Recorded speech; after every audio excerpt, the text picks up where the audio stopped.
MSD6 में आज हम जानेंगे समकालीन काव्य सृजन की मूल प्रवृत्तियाँ या विशेषताएं।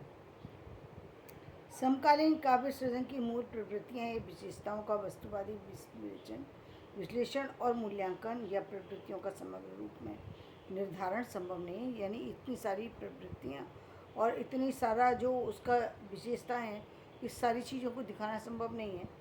लेकिन क्यों संभव नहीं है, इसका प्रमुख कारण तो यही है कि ये सृजन अभी अपनी तरह से नई पुरानी पीढ़ियों के बीच पूरी ताकत से सृजन धाराओं के रूप में प्रभावित है।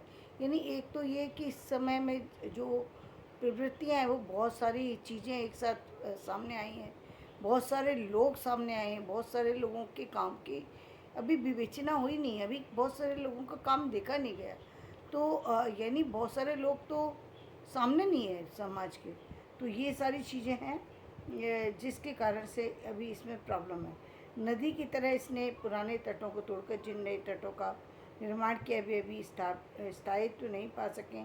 प्रवाह में इतने खतरनाक भवन है कि गोताखोर तक उठा नहीं पा सकता। अनेक धाराएं मिलकर जिस तरह विशाल धारा का निर्माण कर रही है उसका अनुभव तो किया जा सकता है, पर मझधार में टिका नहीं जा सकता।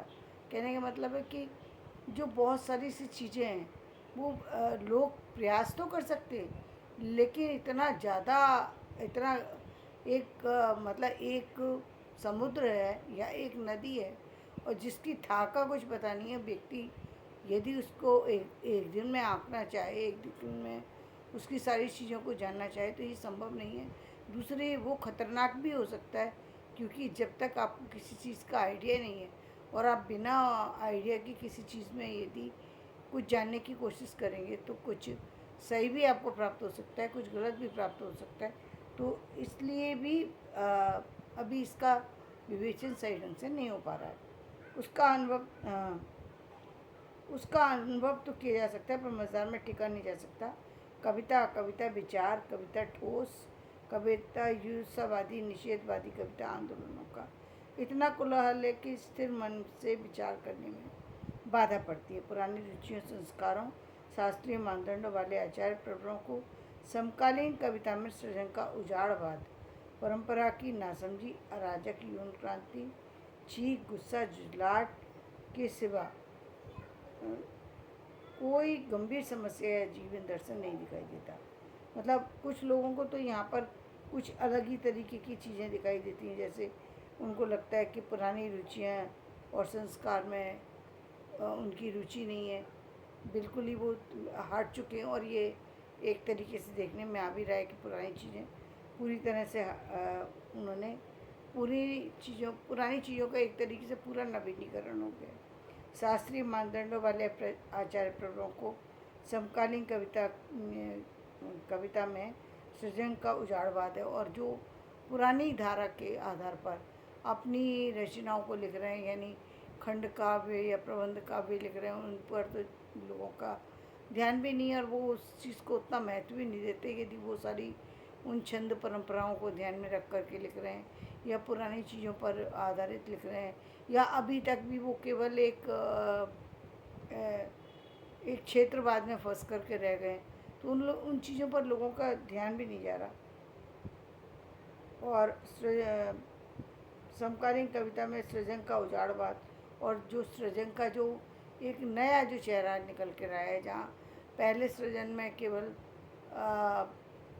व्यक्ति की मतलब केवल उज्जवल पक्ष को दिखाया जाता था, जहाँ व्यक्ति की वीरता को बताया जाता था, जहाँ उसके गुणों की चर्चा की जाती थी, जहाँ उसके स्वरूप की चर्चा की जाती थी, जहाँ सुंदरता की चर्चा की जाती थी, वहाँ अब व्यक्ति एक सामान्य व्यक्ति के उस क्रंदन की भी चर्चा कर रहा है, उसके रोने की भी चर्चा कर रहा है, निराशा की भी चर्चा कर रहा है।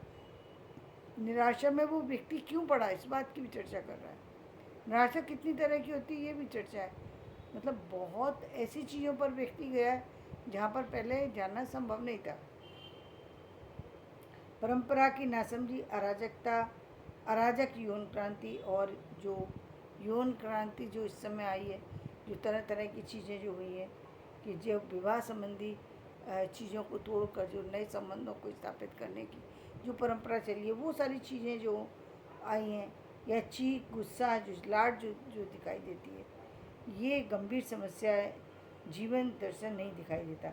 इनमें अधिकांश पुराने आचार्य प्रवर्त तो ऐसे हैं जो समकालीन कविता को पढ़ते ही नहीं, और पुराने जो कवि हैं वो बहुत सारे लोग ऐसे हैं जिनको ये कविता बिल्कुल पसंद ही नहीं आती। जैसे मैं अपनी रचना एक बताती हूँ। मैंने 10th में लिखी थी कि मेरे मन में कभी कभी ये प्रश्न उभरता है कि उनके मासूम दिलों को तोड़ने का अधिकार किसने दिया था उन्हें। ये मैंने 10th में लिखी थी कि मेरे मन में कभी कभी ये प्रश्न उभरता है कि उनके मासूम दिलों को तोड़ने का अधिकार किसने दिया था उन्हें, जिन्हें आदमी की पहचान नहीं, शायद उनके माँ बाप ने, जिन्होंने अपनी बेटी को प्यार की गोदी में बिठाया था, पर सपनों के पर पर पैसे की चाह ने उनकी नज़रों पे चश्मा चढ़ाया था। वे भूल गए थे कि आज जो लड़का उनकी भावना को लेकर के जा रहा है, कल अपनी आंखों पर पट्टी बांध उसे असीम अंधकार की कोठरी में डाल देगा। वे भूल गए थे आज जो लड़का उसे वे भूल गए थे आज जो लड़का उसे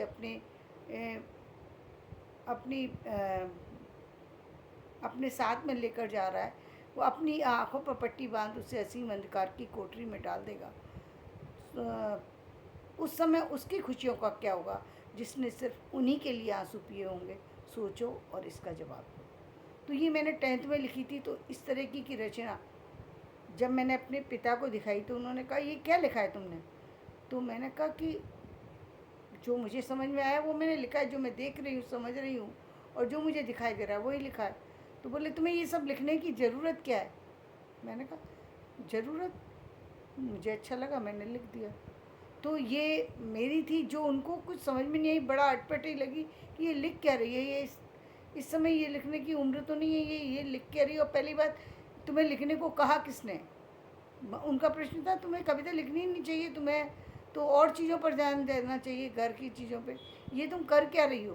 तुम्हें तो इस तरीके से जो चीज़ें हैं जो लोगों को मतलब पसंद नहीं आती, इस तरह की चीज़ें, लेकिन ये तो जीवन का सत्य है ना, ये सत्य का चेहरा है जिसको आप चाहे कितना भी झुटलाइए, लेकिन ये जीवन का सत्य है। इसका जवाब कौन देगा। जो अपने माता पिता के लिए अपने जीवन को, जो बच्चे पूरे दाव पर लगा चुके हैं और उनका जीवन फिर जब बिखर जाता है तो उसका जवाब कौन देगा। तो केवल उसका खंडन या फतवे जारी करते रहते हैं। एक नए कवि के शब्द उधार लेकर कहें तो आचार्यगण थोड़ा सा ऊँग कर कह देते हैं सूंघकर, कोरी तुकबंदी थी कविता क्या खाक थी। ये हालात इसलिए भी है कि इन आचार्यों पर रीतिवादी सौंदर्यवादी अभिरुचियाँ हावी हैं। इनके पास नया विचार बोध, नया काव्य संस्कार नहीं है। निराला अज्ञेय मुक्तिबोध को ये आचार्य न समझ सके, न सम्मान दे सके। फलतः नए कवियों को छायावादी कवियों की भांति अपनी बात समझाने के लिए कविता के साथ आलोचना लिखनी पड़ी। यही हाल नई कविता काल में हुआ था और यही गति समकालीन कविता काल में जारी है। मलयज, रघुवीर प्रसाद, श्रीकांत वर्मा, शमशेर, अशोक वाजपेयी को समकालीन सृजन समझाना पड़ रहा है। शुद्ध आलोचकों को समकालीन कविता की प्रवृत्तियों के समझने के लिए समय की थोड़ी दूरी चाहिए। वे इसके इतने पास हैं कि ठीक से देख पाना संभव ही नहीं है। फिर समकालीन कविता की लीकें नहीं बन रही हैं, ना इनका काव्य शास्त्र निर्मित हो सका है। तो आज मैं अपना वीडियो यहीं समाप्त करती हूँ। कल मैं इससे आगे की चर्चा करूँगी। मेरा वीडियो पसंद आए तो इसे लाइक करें, शेयर करें, सब्सक्राइब करें।